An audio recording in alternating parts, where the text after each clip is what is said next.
Welcome to another Keelhauled podcast. I'm your host, CaptainLogun, and we've got a lot of Sea of Thieves news to cover today, so tie yourselves to the mast and hold fast. Ahoy there, pirates. I hope you had yourselves a good week and a good weekend. I know I did. This week, we're going to be talking more about the latest update with the Haunted Shores, as well as a letter from Joe Neat that came in regarding private servers. All that and more in this week's episode of Keelhauled Podcast. All right, pirates, I hope you guys had a good week. I wanted to dive into this right away because, to be perfectly honest, this is the biggest news that we've had in a while outside of a content update, something that actually regards the game's future in general. And this is something that I think really touches on something that really kind of rubs people the wrong way when it comes to Sea of Thieves, because at its core, Sea of Thieves has always been a PvPvE game. There's always been a PvP element to it, and there's always been a PvP element of it. It's always been a joined game. And the goal of that is to drive engagement with other players and engagement with the world. There's a reason for you to go out and do stuff, and the stuff that you do either is going to be attacking other people or attacking other AI things in the game. And you have your choice. The best thing about this game is that it is a horizontal progression, so there's no power gains. So really what you do is whatever makes you happy, and no one can tell you that what you're doing is the wrong way to play, because it's tools, not rules. You're given an option to do whatever you want, and if you want to be passive, you can be passive, or if you just want to attack skeletons, megalodons, and what have you, that's your prerogative, and no one can tell you how to play the game because you paid for that game. And with that being said, it should be known that while you're playing that game, you have to abide by the rules of the game. And the few rules that we have are that it is a shared world. And in that shared world, everyone has the right to do what they want in the game because they're playing it their way. And it may not always coincide with how you want to play the game.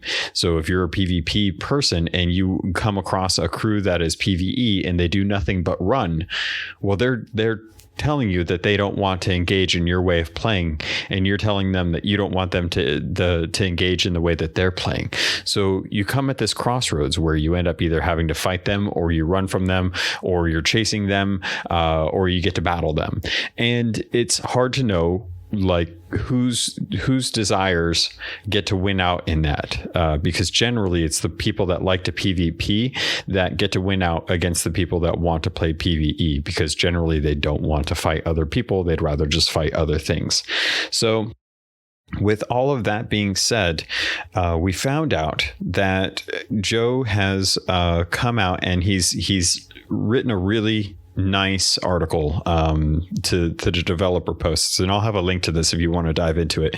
I'll try to cover it as much as verbatim as I can, but for the most part, what he said is that they're finally at the point where they feel comfortable trying to give the community private servers, and he wants to make sure that he's very clear on the matter that this is designed for content creators. This is designed for communities to be able to create events and new circumstances like the Race of Legends or the Sea of Champions, things like that, where you can have these moments to try and craft something that requires a lot of setup. And the reason why they're doing this is because they want to try and facilitate the communities to grow. They want to give us tools to be able to create interesting things like machinima. So if you're a creative person and there's a story that you have in Sea of Thieves that you've been wanting to tell, and the way that you've been wanting to tell it is through the game itself, this is going to be how you do it. And it's hard to know what the extent of this is going to become in the end, because we're right at the precipice of stepping over the line of being able to have access to this. Now, as we know, Rare has helped certain communities who run events to gain access to private servers, to be able to have them set up stuff so that it's easier for them to be able to create events quickly without having to try and get a server that is not a private server to themselves. And if you're not familiar with how you would normally come across multiple ships on a server, Basically, what you're asking people to do is get together and log in at the same time and hope that you all spawn in on a ship at different outposts on the same server. This is something that I do from time to time with a group of friends where we have 5 people. And I think I've mentioned this on the podcast in the past episodes. Not that it's too necessary for me to go into why, but we have 5 people. And that's one too many. And we hate neglecting one of our friends or sending someone solo on a different server. So what we'll try to do is we'll try to get a few of us to set sail on a ship type that will compensate for the 5 of us and try and get on the same server. And once we get on a ship, we'll head over to the ship. We'll raise the Reaper's mark and check the map to see if there's a Reaper's mark at such and such an outpost. And if there is, then we'll drop it and raise it back again just to make sure it's the right one. But we've also taken to dropping down the emissary for Athena's to see if any ships pop up and then take it off and repeat the process. And that's just because we want to sail together. As it stands, it's really hard to sail with more than just 4 people. And Rare has said in the past that they are looking to build an alliance lobby system for us, so that say you do have multiple friends and you do want to jump into an actual server altogether, then you can do that. And the fun thing about that is the times that we have actually managed to get a couple ships on a server, we're all pretty aggressive when it comes to PvP. And most of the time, we're generally messing with each other more than anything else. In fact, I would say 90% of the time, we almost sink each other more than we sink other ships because we're good and we try to have some fun. We're always messing with each other. So there's definitely been a few times where we have accidentally sunk each other and lost loot and had to turn around and drop anchor and grab all the stuff that the other crew had. And, that's not always the best case scenario, but we still like to play around and steal each other's loot and it doesn't really necessarily, matter for us, who we're fighting, as long as we get an opportunity to have some fun, shoot some cannons and steal some loot, even it's from each other. And a lot of people may look at that and think that that's not the right way to play.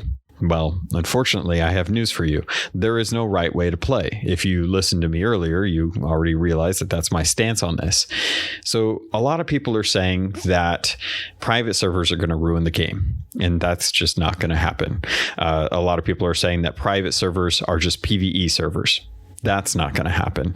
A lot of people are saying that private servers are going to be the step that it...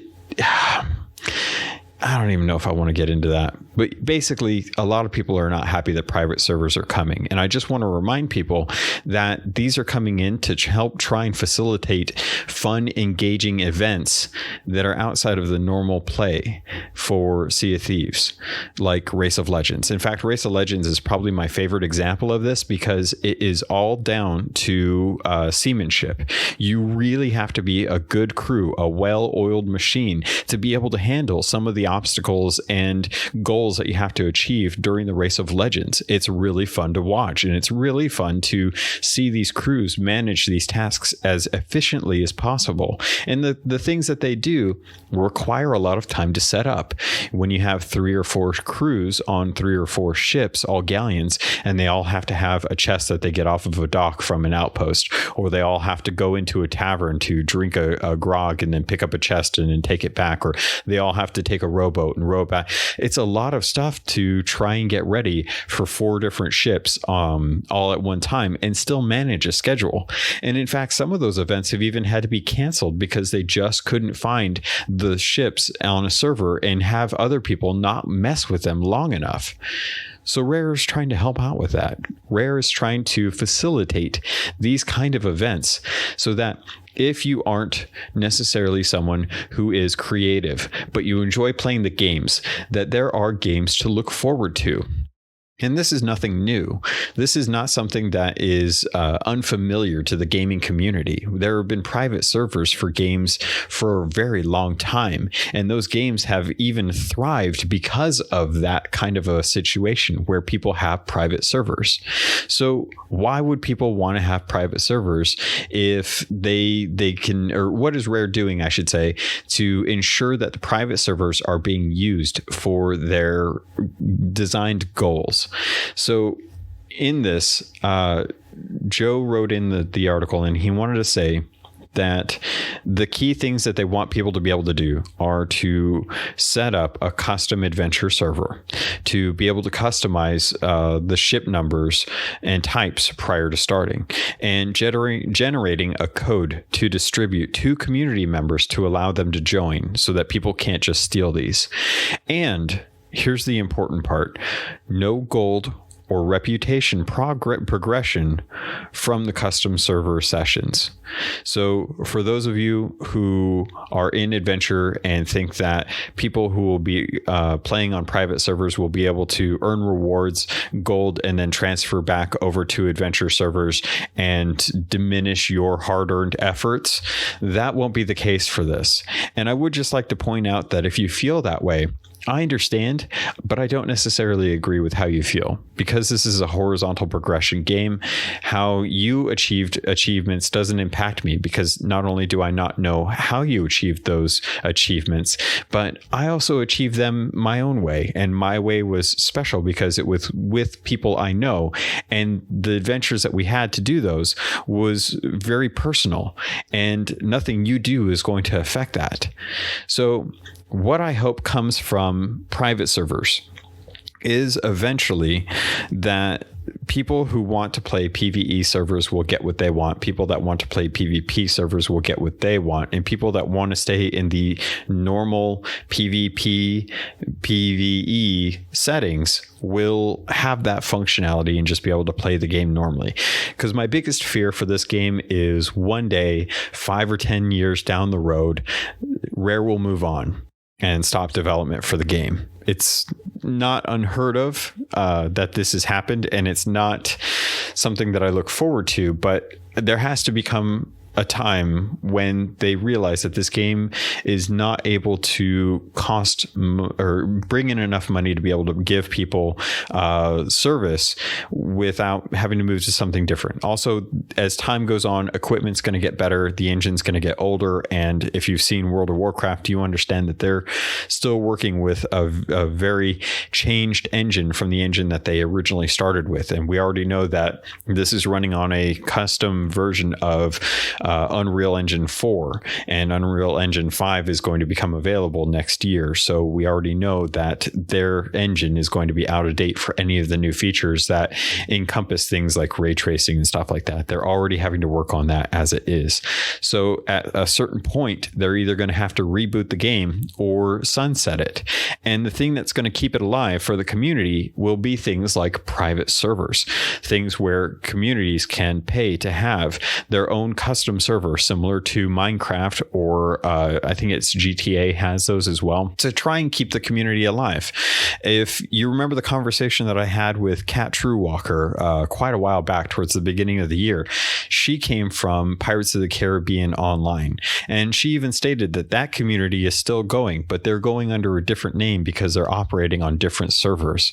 So things like that are tough. World of Warcraft for a long time was operating on custom servers that people were keeping private because they wanted to play a version of the vanilla classic that was true to the launch of the game back in 2005.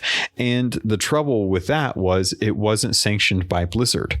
So Rare is already a step ahead. They're already looking at the idea of trying to create a profitable income source for communities who want to create their own content, either machinima or the private lounges or community events, things like that with these private servers. And I like the idea that they're taking the stance for now that it's no golden reputation progression, because that will quell a lot of the voices that say that it's not fair. And to the people that want to play on adventure with the standard mode, that they earn their rewards and their rewards aren't diminished because of people who are able to access private servers. But again, it's just how you want to play the game. Keep it personal. Don't look at how other people do things. The more you compare your achievements to other people's achievements, I understand that that's going to come with a double-edged sword. Like, you're going to be happy when you realize that you've got stuff that other people don't, but you're also going to be sad when people have things that you can't have anymore. And that's unfortunate because some things just aren't coming back, or at least we don't know that they're coming back, and we don't know. But if everyone had all of the cosmetics, it wouldn't matter for me because I already know how I got my cosmetics, and it was with friends and I enjoyed it. And that's not going to change for me. But without having to get too much into that, the main thing that I wanted to get across was that these private servers are going to be something that comes with a cost, and it's going to be very bare bones to begin with. So Joe says that some of the questions they expect are some of the answers here.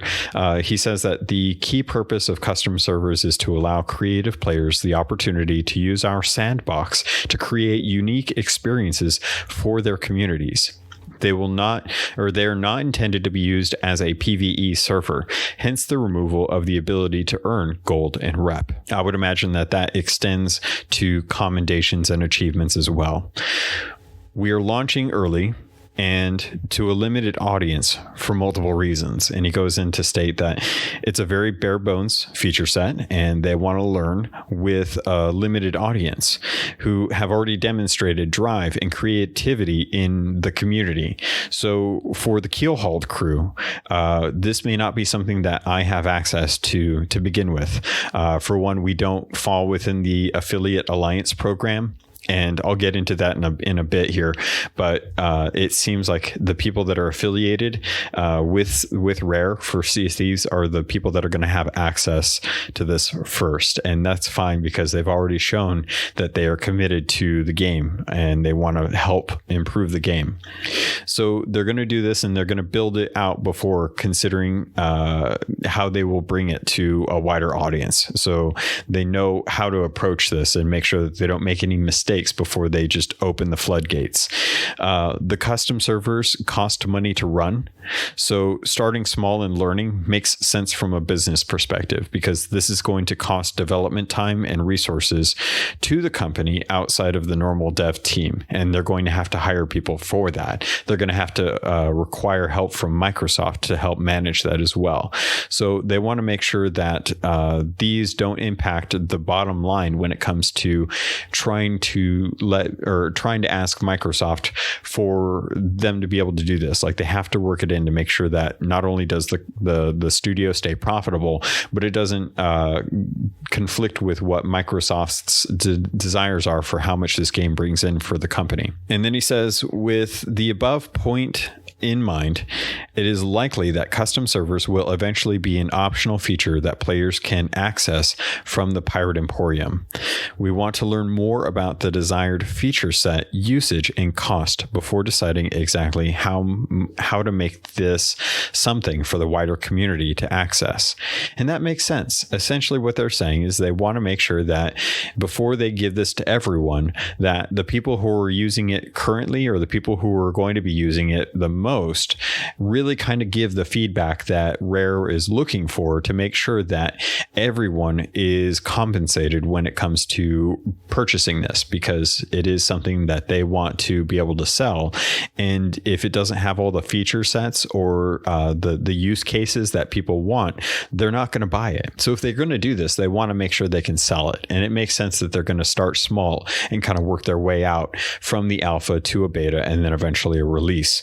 And I appreciate that they're putting this through the Pirate Emporium because it ensures that everyone has access to it when it goes live.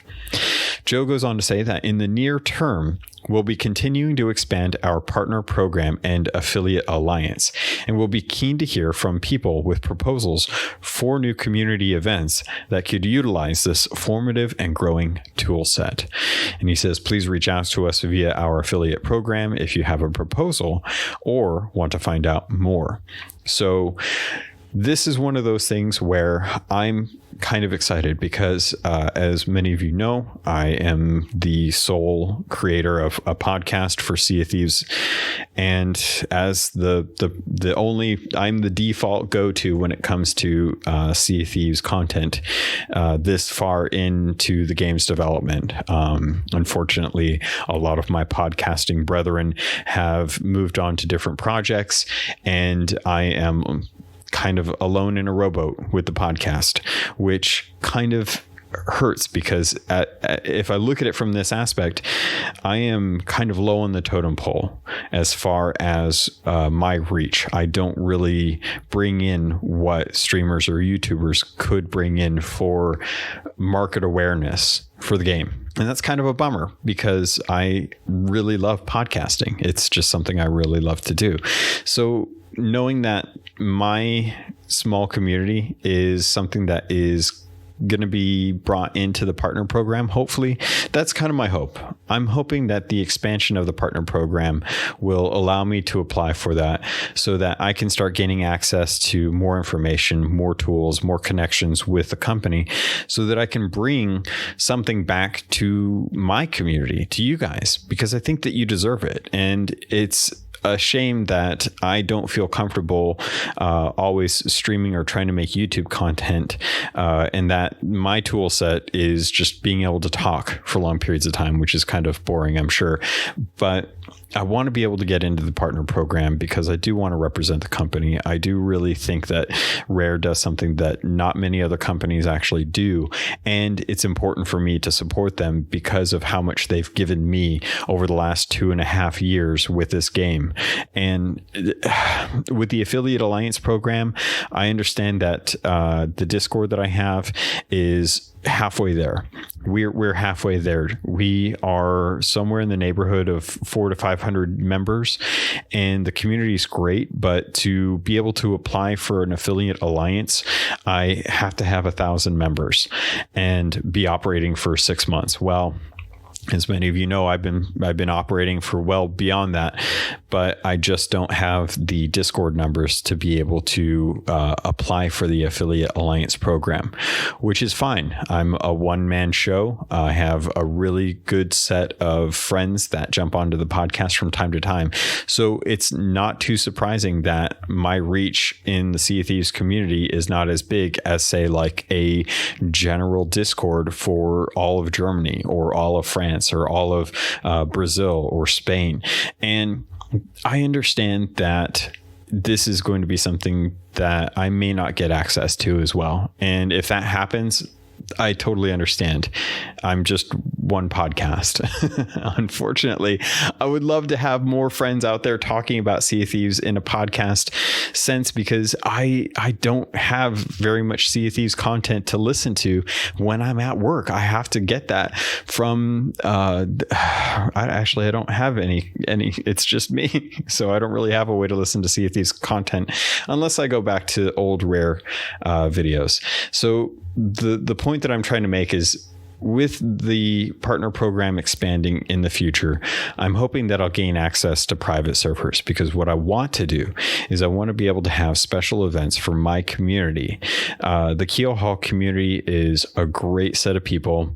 I would love to be able to have times to spin up a private server, have everyone get together and just hang out or do ship battles or attack fleets and try and learn or get better skilled or test each other and come up with internal programs to see like who can win prizes and earn cosmetics and stuff. Actually, yeah, I'm going to take a break because the next thing I want to talk about actually deals with private servers and custom events, because we had one this weekend and it was really awesome.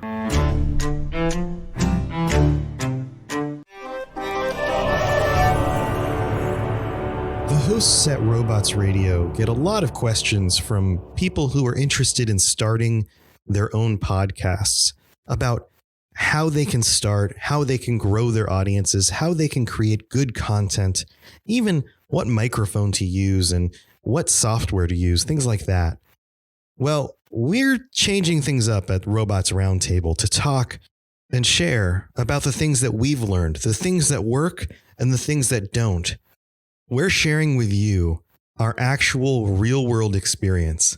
How can you launch a show like the Fallout Lorecast and get as many listeners as we did early on and rocket to the top of the charts on Apple Podcasts? How do you create a show in such a crowded marketplace as it is today, as opposed to 10 years ago? We're getting together every week to share our answers with you. Just look up The Podcast Professor. A Robots Roundtable with the hosts from Robots Radio. Myth is a podcast about the very soul of humanity. Join me each week as I explore stories from our history, from our mythologies, about what it means to be human. I'm your host, Tom, and Myth is available on every podcatcher, anywhere. And if you're familiar with any of my other work, then you might realize that Myth is like a lorecast, but for humans. Join me each week on Myth.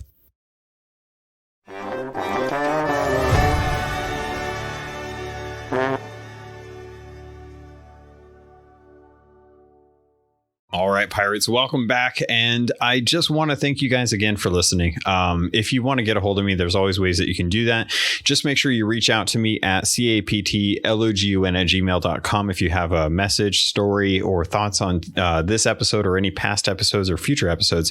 You can always reach me on Twitter at CAPT_LOGUN as well, or join the Keelhauled Discord as well. There's a lot of people in there. It's great.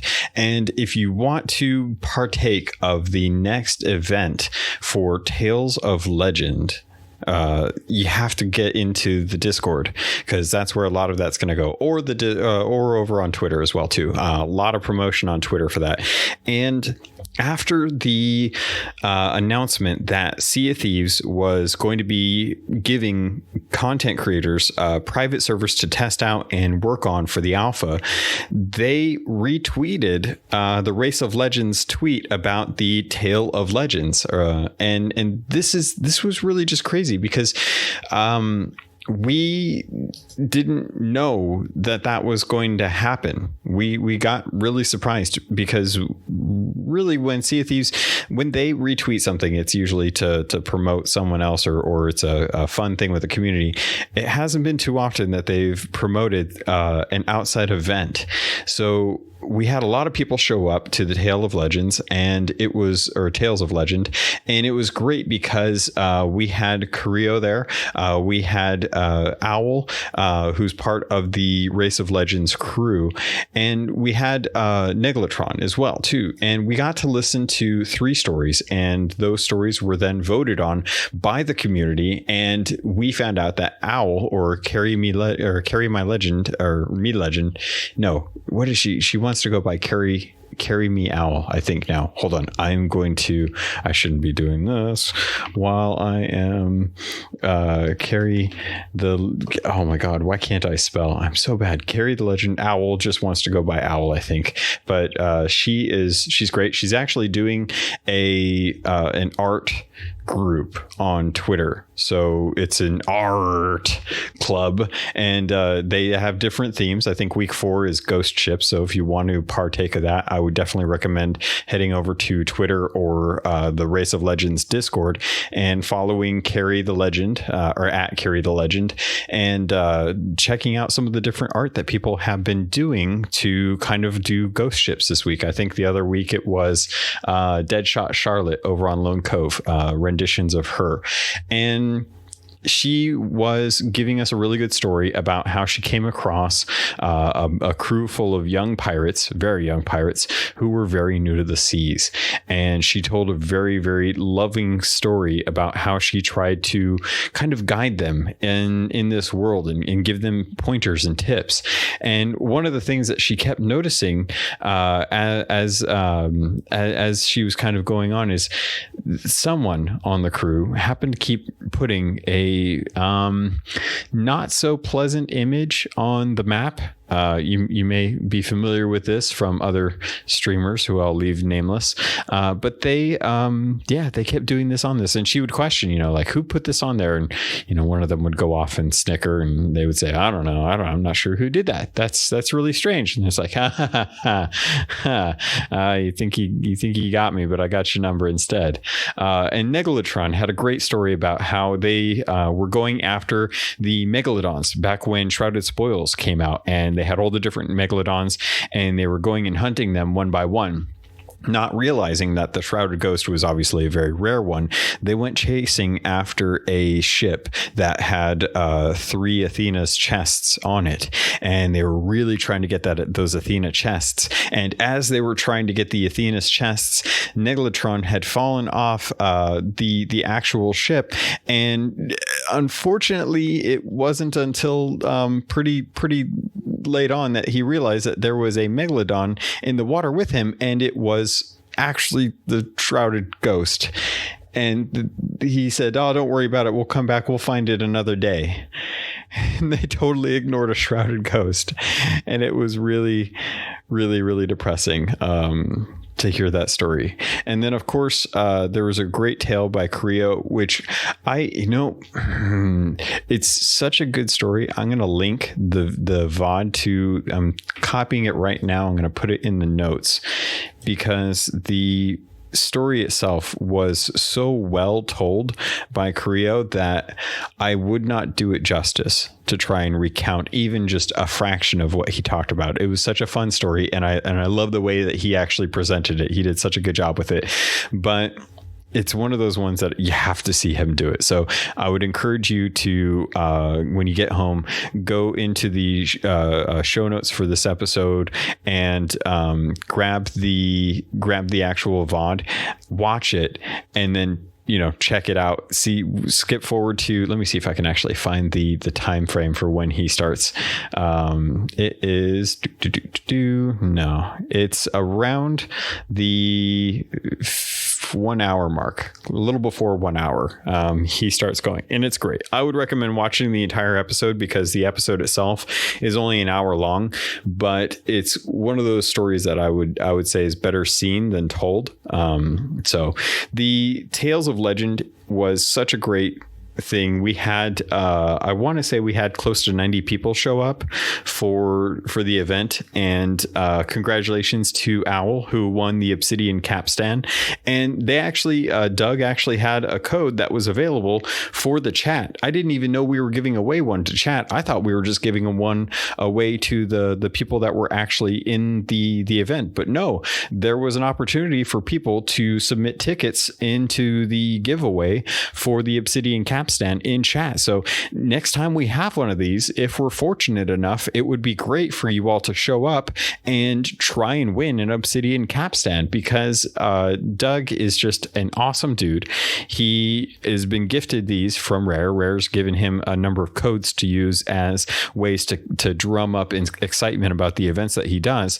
And on top of that, he ended up having the next Curse of Legends announcement. So if you're interested in checking out more of what Doug's content is, I would highly recommend checking out the Curse of Legends. And that is going to be on, I think it's July 18th or July 17th. It's the 18th, and they're going to be doing their next kind of Curse of Legends, because they generally need to take some time off to get crews together, to get the event ready, to promote it, and then do the actual event. So Curse of Legends on June 18th. And they're not the only event out there. There's another event that's coming out on July 11th, and that's going to be done from the On the Map crew, who do the in-game talking kind of podcast thing as well too.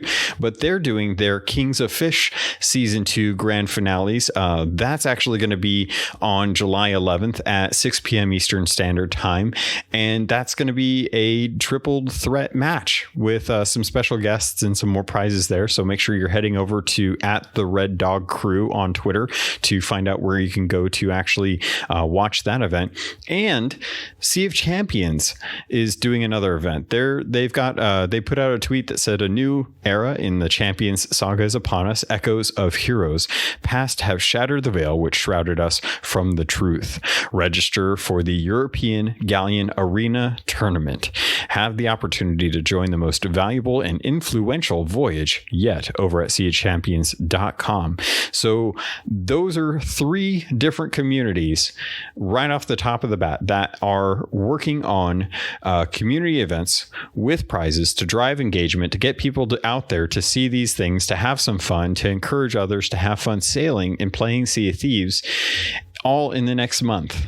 And these are 3 groups that I would 100% say could benefit from using private servers to ensure that their events aren't disrupted by people who don't know what's going on and are just trying to play the game normally.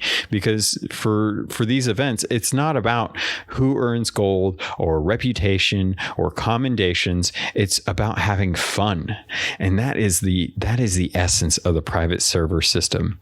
So I'm looking forward to seeing what can be done with this. I'm looking forward to when these open up further so that people who have stories that want to create videos using Sea of Thieves in game, let's be honest, I would love to have a full-fledged photo mode in the game, but if I'm not going to get that, then I would at least like to have a private server to try and get people on there so we can stage people and work out emotes and crews and ships like that and sail around and do different events to tell a story and then edit it all together and put it out there for people to enjoy. Because that's how a lot of the cinematography or cinematics from, I would say, World of Warcraft came into play before they really didn't have these kind of events. And it wasn't until the community started to make them on their own that they started to hire people like Taryn Gregory to come into the studio to start making some of these videos using in-game assets so that they could craft a narrative, tell a story better. And why not? I mean, Sea of Thieves is already doing a great job with that with Tall Tales, but why not take it a step further and make personal tales from the community about different characters? Because I'm sure most of you have your pirate, and many of you play your pirate just for the sake of playing your pirate because the game is fun. But a lot of you have stories and history behind your pirate and what they do and why they look the way they do and the choices that you made along the way and the experiences that you had. So why not take those and share those with others? Heck, share those with the Tales of Legend, because that's part of the reason why we created that event, was to try and create a place where people could come in and tell a story and then see who had the better story. And it's not necessarily a thing about competition, but just being able to share your experience, because not everyone has an outlet. So we're trying to create an outlet for that. So I hope you'll join the next time. It was a blast to do it. And it was such a beautiful thing to watch other people tell stories and stuff. And I think I have one of my own. So let's get to that. All right, so it started today at probably around noon my time, and this was just the start of my adventure. Now, for Captain Balzania and many others, this started at a much earlier time, like 8 hours earlier. And what they did today was something that was exceptional. If you've noticed this episode, I've been talking a lot about getting people together to have special events. And this is no exception, because this was an event that called for fun and adventure with very little regard for how much we actually made out of it. Because at the end of the day, none of us really did care how much we made out of it, except for one. But I'll get to that. So the day started and I logged into a crew and was invited into a party chat of what I found out was 15 other people. And when I loaded in and I looked around, I noticed I was not surrounded by just my crewmates and our ship. We were at the shores of Gold, and so were 3 other galleons. And who was with me but a host of some of the finest people in the Sea of Thieves community. But what were we all doing there? Well, that's easy. It was Captain Daggers McTimbers' birthday. Today was her 29th birthday, and I cannot wish her a happier birthday than what Captain Balzania and others worked so tirelessly to do for her. Now, a lot of you may be wondering, because I wondered myself, if they managed to get a private server to be able to do what they did. And the truth of the matter is, no, they didn't. They managed to get a crew of 4 ships, or an armada, I guess at this point, a fleet of 4 galleons together on one normal server and sail all the way up to the shores of Gold. And they went out and gathered medallion after medallion after medallion after medallion from the different vaults on shores of Gold. And they did this all in the shape of a dagger that they laid out on the ground, and then made it trail from the beach up to a high point so that when you look down, you could see the dagger. And that was just part of the small thing that they did to try and make her birthday in Sea of Thieves special.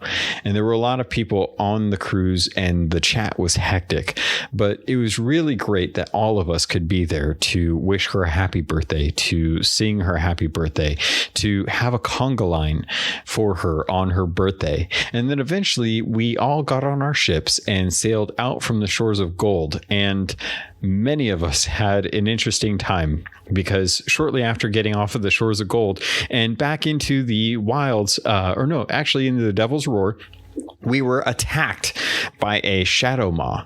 Now, at this point, I was told that this was going to be a private server with 12 ships and a shrouded ghost. It didn't end up being that, and it took me a little longer to realize that than probably should have. But at the end of the day, I was kind of worried, because if it was a private server, I didn't want to kill anything that was going to cause a commendation. I didn't want to upset the norm.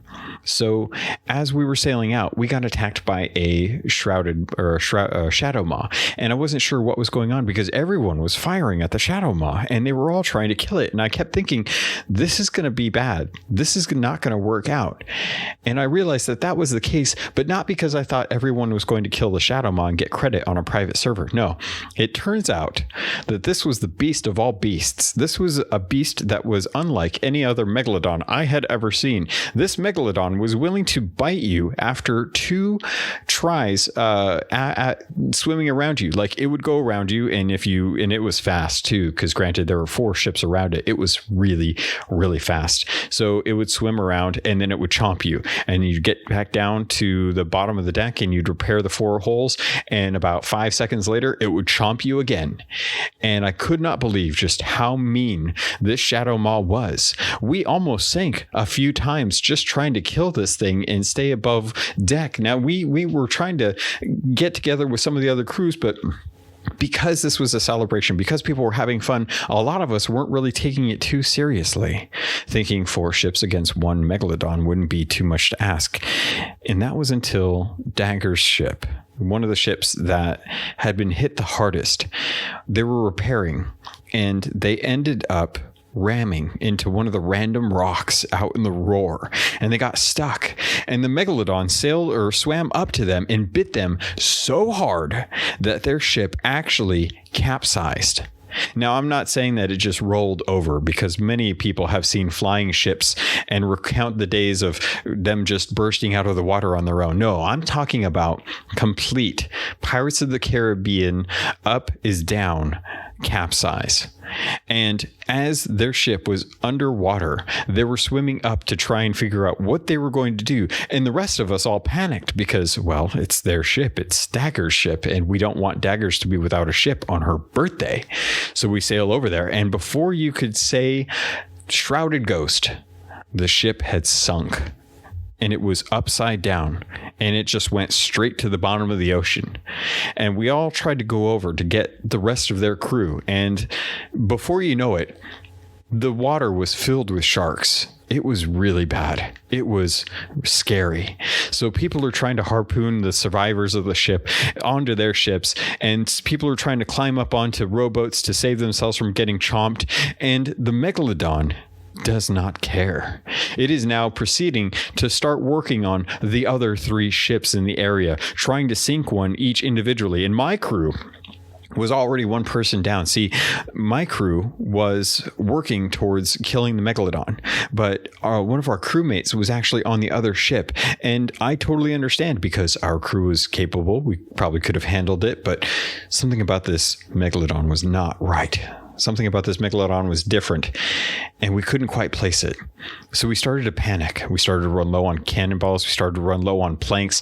And before you know it, we're scrambling to sail to the nearest island to try and refit and try and stay above water. So we make it out to Kraken's Fall, and I don't know where that Megalodon went, but man, that was a beast to be reckoned with. And it took one of our ships, and it wasn't long before we all decided to refit, gather up our crews, get our ships back, and take 3 ships out to go do ghost ships. Well, that was a mistake as well, because it wasn't long before we lost our ship in one of the worst places ever, crooked masts. Yeah. There's a reason I don't like that island, and I guarantee you it's because it's cursed. I guarantee you there's nothing good about that island. It has taken one of my ships. It has taken numerous crew members. It is a beast, and I don't like it. But that was beside the point, because we were saved by Daggers McTimbers and their crew. We got aboard their ship, and we finished off the rest of the ghost fleets that we were working on. And as we were working on others, it was just a matter of time before we had sunk enough of the ghost ships to get some treasure up, because it was at that time we decided to finish up for the night. We'd been on the server for quite a while, and it was midnight for the UK, and Daggers was now 29. And to send her off, we all got together at Daggertooth Outpost, and Scruffy Beard had 2 beautiful shanties. One to commemorate Dagger's life in becoming 29 and looking forward to the future and her new relationship with Chris, or Skinless Brute, or you may know him as the Great Mighty Pooh from Conker's Bad Fur Day. And after that, we started to turn in what little bit of treasure we did actually get. And it was just enough merchant to get Vlad to Pirate Legend. And that was a great experience. It's really, really amazing when there are 15 people congratulating you on hitting Pirate Legend and being able to all be in the tavern at the same time in party chat, and watching him as he brightened up and lit up and talked to the mysterious stranger, got the shanty and played it to open up the staircase. And then we all went down into the Pirate Legend Tavern and had a grog and cheered for each other and congratulated everyone on all the things that they had accomplished, and just had a wonderful, good time. And it's a moment like that I don't think I'll ever forget. It was really exceptional, and it was so much fun to be able to have so many different people from the community, people that are streamers, just friends, crewmates, family, everyone that you can imagine, a wide breadth of friends and stuff that were just on the ship. It was great. It was so much fun. And I just want to wish Daggers, Harriet, happy birthday.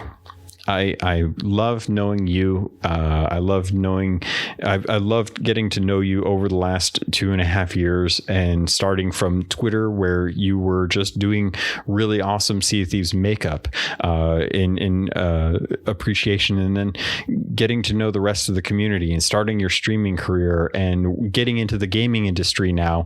And I couldn't be happier for you. It's so much fun. So congratulations. And for anyone out there that doesn't know you, you guys need to be checking up on her, because she just had to move over to Twitch from Mixer.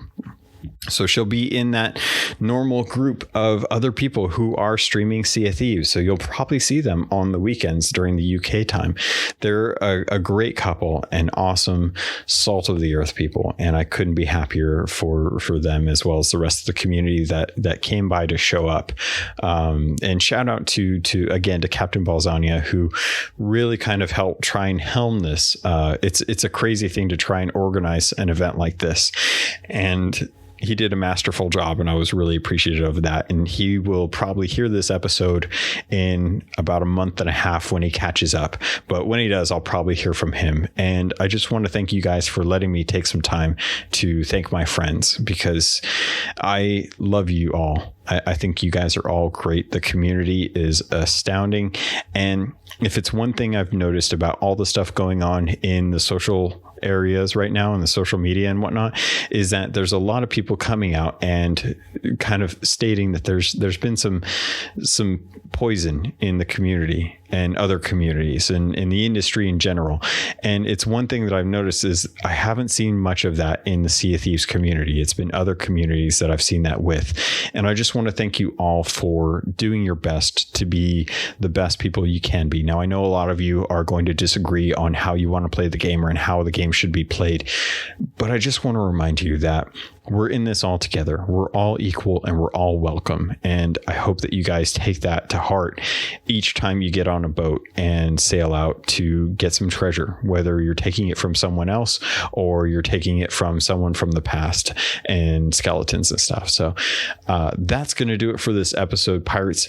Thank you so much for listening. It's a lesser bit of news this week. So I'm hoping that with the coming weeks, I'll have someone that I can bring on. There's someone that I'm looking forward to having come on to the podcast. So if things work out, then you'll hear from a really awesome person. And if not, I'll be back for my normal self, just kind of talking about the Sea of Thieves community and seeing what kind of weird news we get in the coming week to let you guys know about.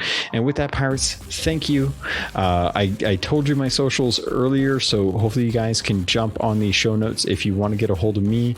If you have any questions or feedback. And yeah, that's going to do it. Thank you. I love you. And I look forward to sailing with you on the Sea of Thieves.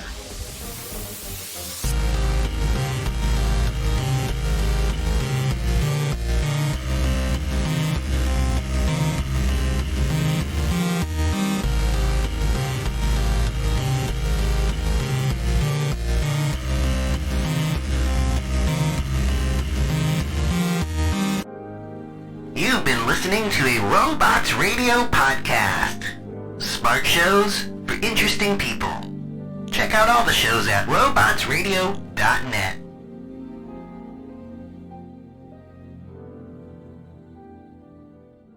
Oh, hey, are you still here? Hey, I just wanted to let you guys know I got to guest on the Cyberpunk Lorecast podcast this weekend. And if you're a fan of Cyberpunk, you got to go listen to this episode because, man, there's a lot of news. And I put a lot of work into getting information about it. So I'm going to put a link in the show notes. So thanks. I'll see you guys later. Bye.